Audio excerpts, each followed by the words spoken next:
In this video, we will be showing you how you can fix music that are not playing without phone on your Samsung Galaxy Watch 8. Now, first is to transfer the music for offline playback.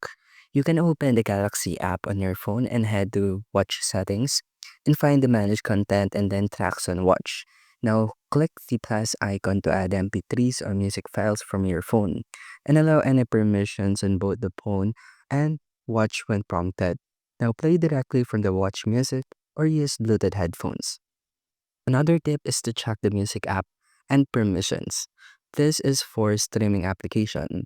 Install any app like Spotify or YouTube Music on your watch via the Play Store and log in within the same account on your phone and watch. Now download any playlist or music that you want for offline use and grant any permission needed. You can also verify if the Bluetooth headphone connection is really stable between the phone and your Galaxy Watch. And that's how you can fix music that are not playing without phone on your Galaxy Watch 8, and thank you for listening.